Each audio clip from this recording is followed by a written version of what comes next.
कोकणामध्ये घडणाऱ्या घडामोडींची इत्थंभूत माहिती देणारे प्रसारमाध्यम म्हणजेच माझे कोकणमध्ये तुम्हा सर्वांचं स्वागत आहे। नमस्कार, मी सागर कदम। बातमीपत्राला सुरुवात करण्याआधी पाहूयात हेडलाईन्स। मुंबई गोवा महामार्गावरती धावत्या वॅगनारला भीषण आग, महामार्गावरती काही काळ खळबळ, वाहनाचे मोठे नुकसान।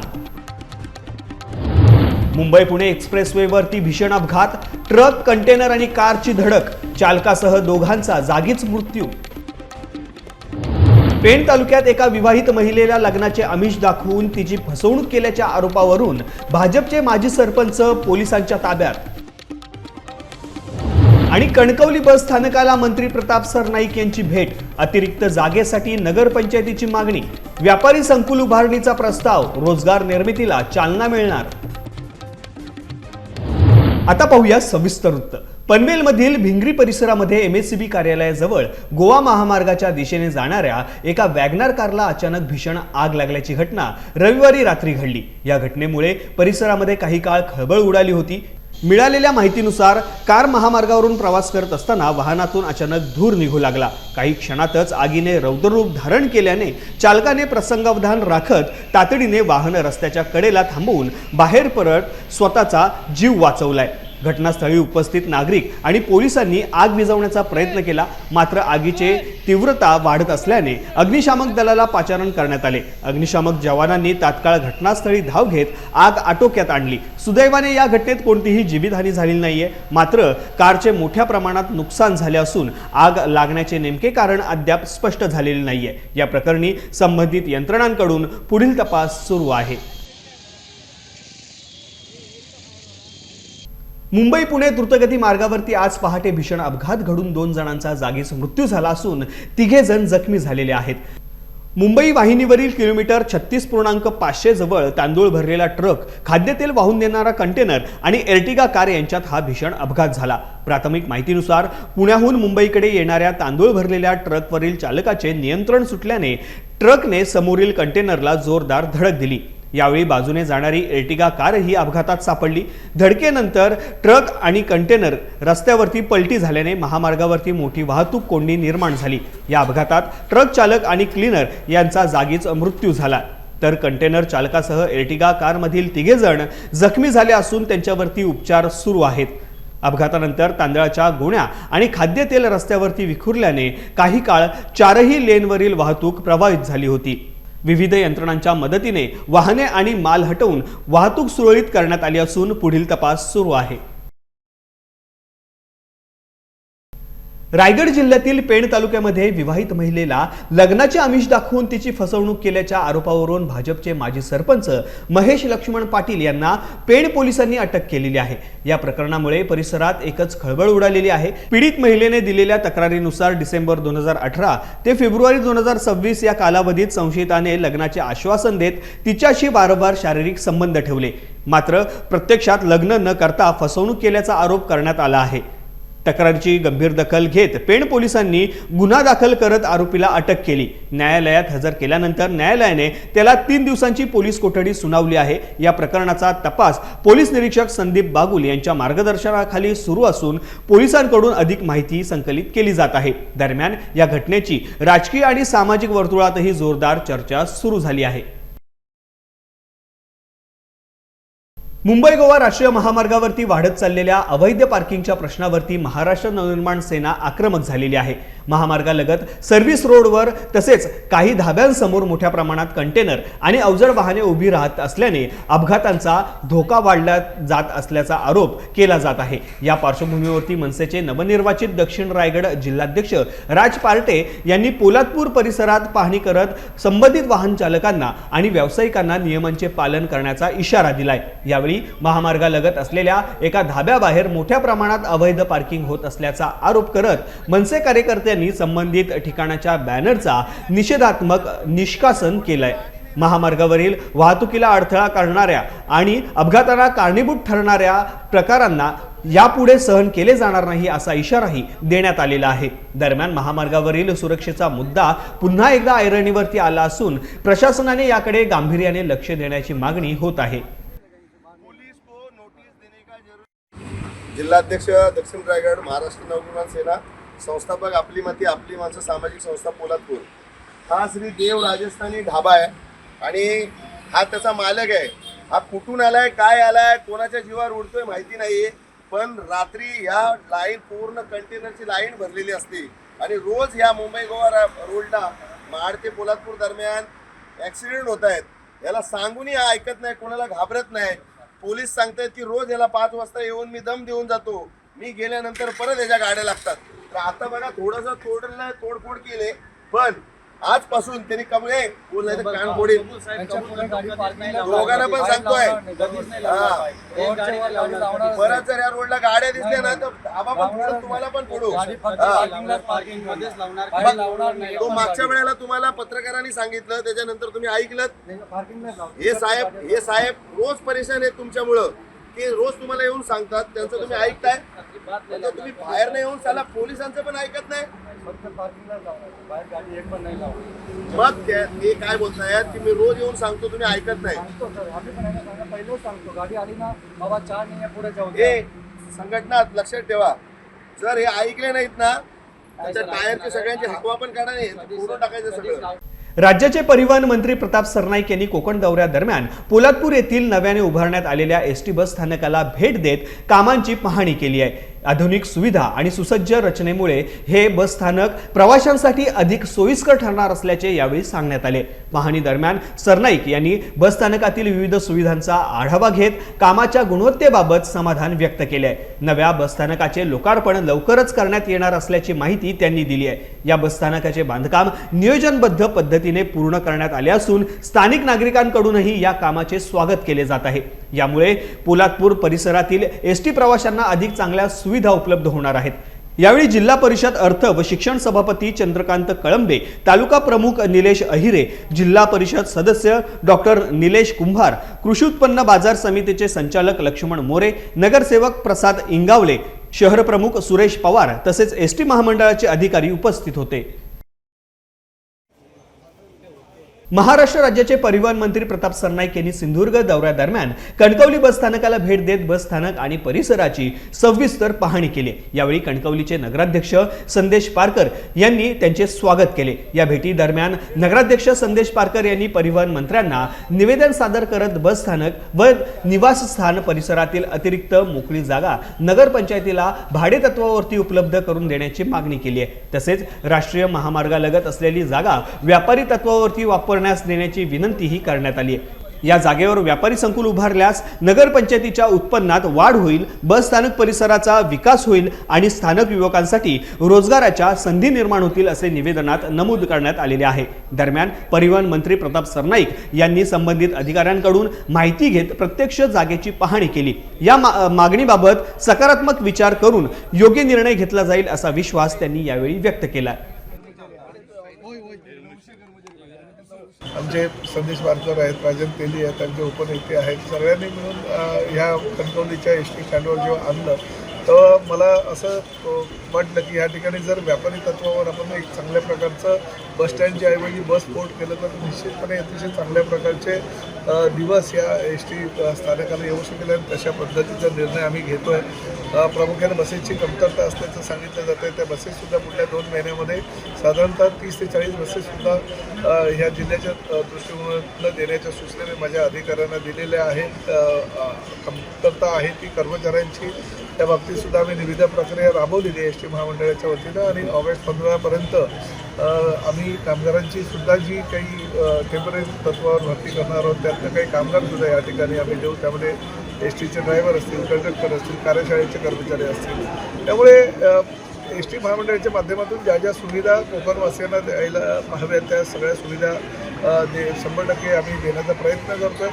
प्रामुख्याने उद्या एस टीचा एक 78वा वर्धापन दिन आणि त्या वर्धापन दिनाच्या निमित्तानं एस टी महामंडळाचं एक वेगळं रूप तुम्हाला बघायला मिळेल, जे आता समजा शौचालय वगैरे दिसतात त्या ठिकाणी 5 रुपये 10 रुपये असे घेतले जातात प्रवाशांकडनं। उद्यापासून 1 रुपयासुद्धा प्रवाशांकडनं त्या ठिकाणी घेतला जाणार नाही।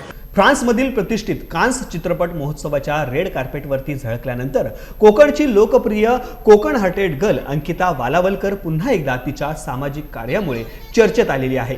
कान्सहून भारतात परतताच अंकिताने आपल्या सहकाऱ्यांसह रायगड जिल्ह्यातील दुर्गम आदिवासी भागांमध्ये जाऊन गरजू मुलांना कपडे आणि टोप्यांचे वाटप केले.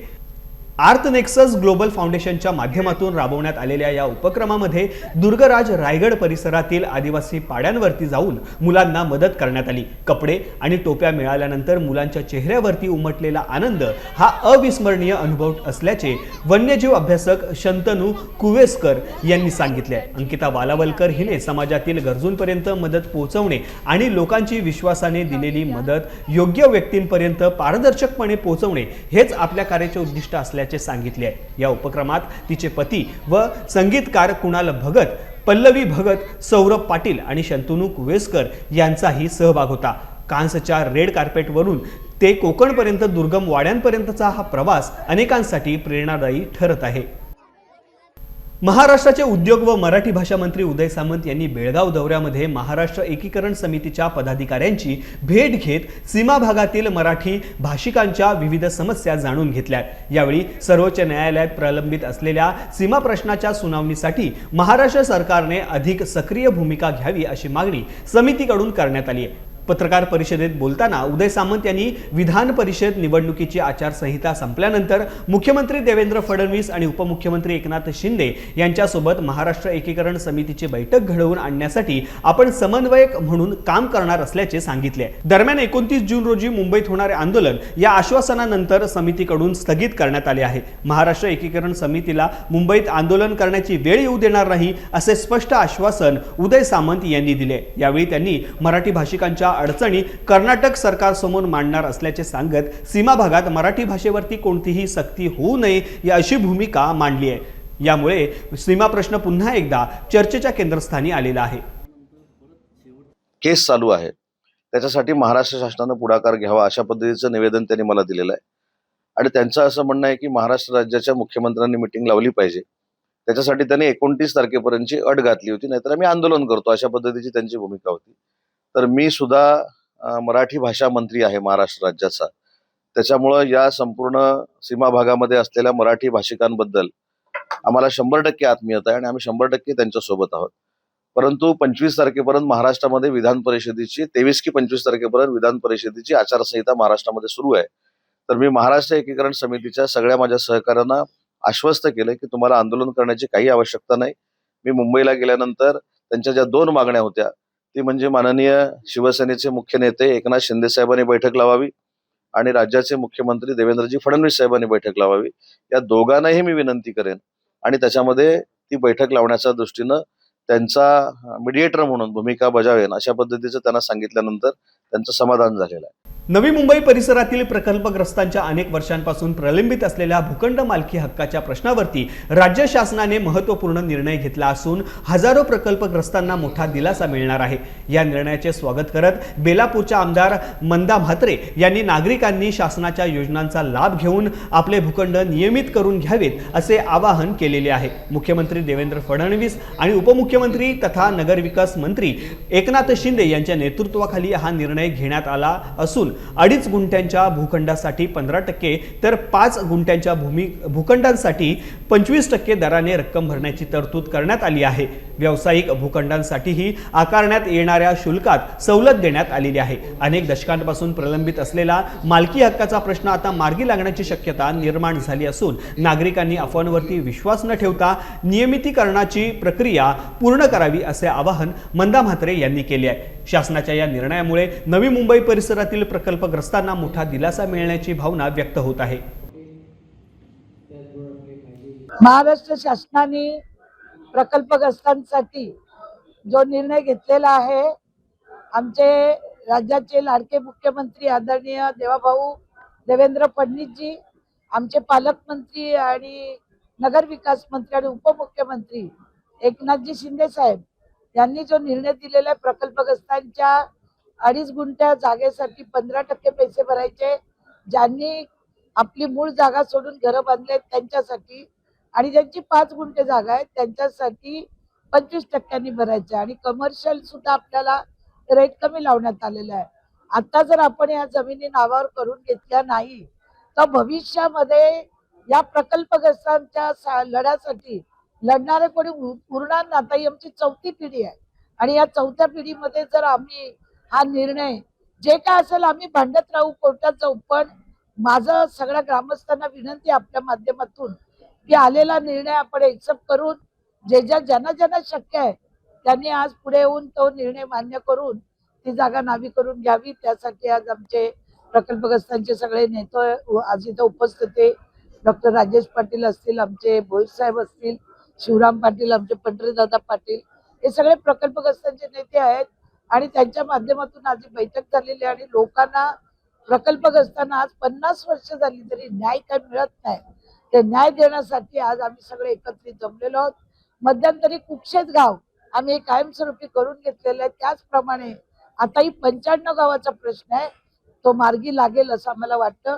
शासनाचं माझ्या नावी पत्र आलेलं आहे आणि त्या पत्राच्या अनुषंगाने आजची बैठक आम्ही घेतलेली आहे. अलिबागमध्ये 10वी आणि 12वी उत्तीर्ण विद्यार्थ्यांसाठी भव्य करिअर मार्गदर्शन शिबिराचे आयोजन करण्यात आले. या शिबिरामध्ये विद्यार्थ्यांना शिक्षण, करिअर आणि रोजगाराच्या विविध संधींबाबत मार्गदर्शन करण्यात आले. यावेळी जिल्हा परिषद सदस्य दिलीप भोईर यांनी विद्यार्थ्यांनी पारंपरिक शिक्षणाबरोबरच कौशल्याधारित शिक्षण आणि IT क्षेत्रातील वाढत्या संधींचा लाभ घ्यावा असे आवाहन केले. या बदलत्या काळात तांत्रिक कौशल्य आत्मसात करणे ही काळाची गरज असल्याचे त्यांनी नमूद केले. उत्कर्ष फाउंडेशनच्या माध्यमातून शेकडो विद्यार्थ्यांना रोजगार आणि करिअर मार्गदर्शन उपलब्ध करून देण्यात आल्याची माहिती देत आगामी काळात हजारो विद्यार्थ्यांना मोफत IT प्रशिक्षण देण्याचा संकल्पही यावेळी व्यक्त करण्यात आला. अलिबागला IT कौशल्य विकासाचे केंद्र बनवून स्थानिक युवकांना रोजगाराच्या नव्या संधी उपलब्ध करून देण्याचे ध्येय या उपक्रमामागे असल्याचे आयोजकांनी सांगितले. मार्गदर्शन शिबिर आजच्या या मार्गदर्शन शिबिरासाठी नगरपालिकेचे माजी नगराध्यक्ष प्रशांतजी नाईक यांच्या उपस्थितीत आज हा सेमिनार पार पडला. हा अलिबाग तालुक्याचा 7वा मार्गदर्शन शिबिर होता आणि त्यामध्ये साधारणतः आत्तापर्यंत उत्कर्ष फाउंडेशन यांच्या माध्यमातून साधारणतः एक 24 मुलांना आपण नोकरीचे अपॉइंटमेंट लेटर दिलेले आहेत आणि त्याचबरोबर हा 7वा सेमिनार करताना साधारणतः जाग्यावरती येऊन पालकांनी आणि मुलांनी जो 10वी आणि 12वीचा मार्गदर्शन शिबिर घेतला त्याच्यामध्ये साधारणतः 1500 ते 1700 मुलांनी सहभाग नोंदवला आणि त्याचबरोबर ऑनलाईन असल्या कारणाने अनेक मुलांनी घर बसल्या ऑनलाईन त्याचा मार्गदर्शन शिबिर करिअर गायडन्स घेतला. त्याबद्दल मनापासून धन्यवाद होते. हे 7वं शिबिर आहे. मुंबईतील खार परिसरात मराठा क्रांती स्वराज्य संघटनेच्या वतीने गरजू नागरिकांसाठी अन्नधान्य आणि जीवनावश्यक वस्तू वाटपाचा स्तुत्य उपक्रम राबवण्यात आला. संघटनेचे राष्ट्रीय संस्थापक अध्यक्ष सदानंदराव भोसले यांच्या मार्गदर्शनाखाली आणि मुंबई प्रदेश पदाधिकाऱ्यांच्या सहकार्याने हा सामाजिक उपक्रम पार पडलाय. खार येथील पाली पठार परिसरात आयोजित कार्यक्रमात गहू, तांदूळ तसेच इतर अत्यावश्यक वस्तूंचा समावेश असलेली सुमारे 22 किलो वजनाची किट गरजू कुटुंबांना वितरित करण्यात आली. या उपक्रमाचा लाभ सुमारे 250 गरजवंत नागरिकांनी घेतला. मुंबई प्रदेश अध्यक्ष डॉक्टर चंद्रकांत मोजाड, महिला अध्यक्षा आरती दळवी, राज्य उपाध्यक्ष गुरुदेव दत्तात्रय झेंडे तसेच शिवसेना शाखा खार यांच्या संयुक्त विद्यमाने हा उपक्रम राबवण्यात आला. समाजातील गरजू घटकांना आधार देणे ही खरी समाजाची बांधिलकी असल्याचे मत यावेळी व्यक्त करण्यात आले. या उपक्रमाचे विविध स्तरातून कौतुक होत असून गरजू नागरिकांनी आयोजकांचे आभार मानले. माणगाव नगरपंचायतीचे विद्यमान पाणीपुरवठा, शिक्षण व नियोजन सभापती तथा शिवसेना उद्धव बाळासाहेब ठाकरे पक्षाचे नगरसेवक अजित तारलेकर यांनी सेवानिवृत्त शिक्षकांचा त्यांच्या घरी जाऊन सन्मान करण्याचा अनोखा उपक्रम राबवलाय. शैक्षणिक क्षेत्रामध्ये उल्लेखनीय योगदान दिलेल्या शिक्षकांचा सन्मान केवळ व्यासपीठावरती न करता त्यांच्या कुटुंबियांच्या उपस्थितीत घरपोच जाऊन करण्यात आल्याने या उपक्रमाचे सर्वत्र कौतुक होत आहे. यावेळी त्यांच्या समवेत ॲडव्होकेट मयुरा अजित तारलेकर उपस्थित होत्या.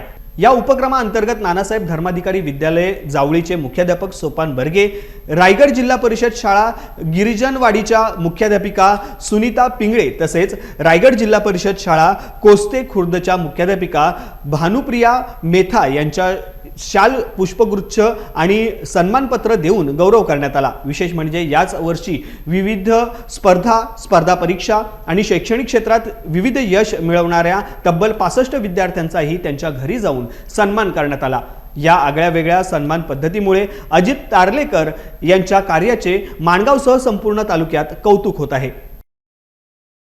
रायगड जिल्ह्यातील सुतारवाडी येथे राष्ट्रवादी काँग्रेस पक्षाच्या विस्तारित जिल्हा कार्यकारिणीची बैठक उत्साहात पार पडली। पक्षाचे प्रदेशाध्यक्ष तथा खासदार सुनील तटकरे यांच्या प्रमुख उपस्थितीत झालेल्या या बैठकीत आगामी निवडणुकांच्या पार्श्वभूमीवरती संघटनात्मक बांधणीवरती विशेष भर देण्यात आला।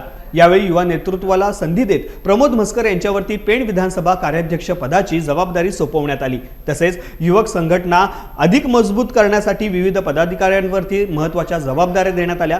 बैठकीला मंत्री अदिती तटकरे, विधानसभा परिषद उमेदवार अनिकेत तटकरे, जिल्हाध्यक्ष सुधाकर घारे यांच्यासह पक्षाचे अनेक वरिष्ठ नेते, पदाधिकारी आणि कार्यकर्ते मोठ्या संख्येने उपस्थित होते। यावेळी मार्गदर्शन करताना सुनील तटकरे यांनी संघटन हीच पक्षाची खरी ताकद असल्याचे सांगितले। राजकारणाच्या केंद्रस्थानी असल्यामुळे आपल्यावरती वारंवार टीका आणि आरोप झाले, मात्र ते संयमाने स्वीकारले असल्याचेही त्यांनी नमूद केले। आगामी विधान परिषद निवडणुकीत महायुती सर्व 17 जागांवरती विजय मिळवेल असा विश्वासही त्यांनी व्यक्त केलाय। यामध्ये आता आम्हाला सर्वांनाच लक्ष त्या ठिकाणी घालावं लागत असल्यामुळे आज तशा पैकीच्या सूचना आम्ही दिल्यात। जिल्हाध्यक्ष सुधाकर घारे यांना प्राधिकृत केले मी की त्यांच्या सहीने इलेक्शन कमिशनकडे अधिकृत पत्र देऊन प्रत्येक बूथनिहाय जे BLA नेमायचे आहेत त्यांची नावं कळवली जातील आणि मग त्या माध्यमातून सप्टेंबरपर्यंतच्या प्रक्रियेमधला सहभाग हा राष्ट्रवादी काँग्रेस पक्षाचा राहील याची खबरदारी आम्ही घेणार आहोत। सर, विधान परिषदेच्या महायुतीच्या सर्व जागा लढण्यासाठी आणि जिंकण्यासाठी आपण कटिबद्ध आहात। महायुती एकूणच सज्ज आहे, पण महायुतीमध्ये काही ठिकाणी संघर्ष पाहायला मिळतो।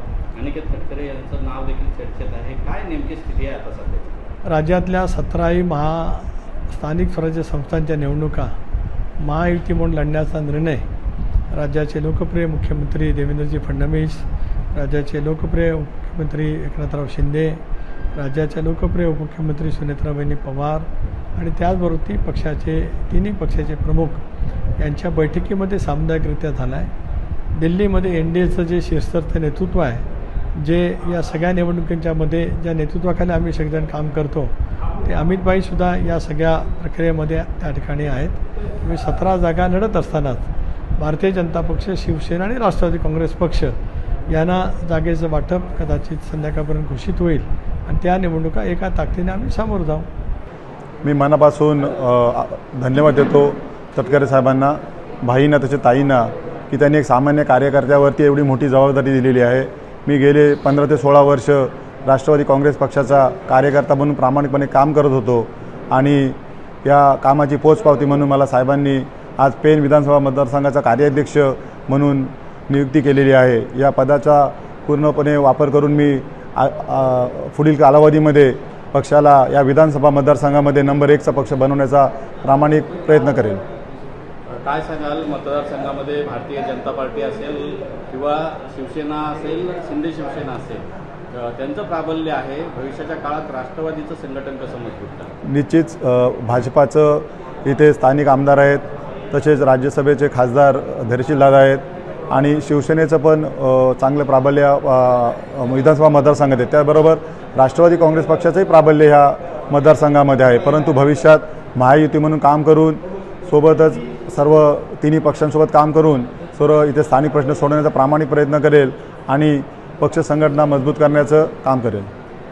यासह बातमीपत्रामध्ये वेळ झाली आता इथेच थांबण्याची। कोकणामध्ये घडणाऱ्या घडामोडींची इत्यंभूत माहिती मिळवण्यासाठी आणि अपडेट जाणून घेण्यासाठी तुम्ही पाहत राहा फक्त माझे कोकण।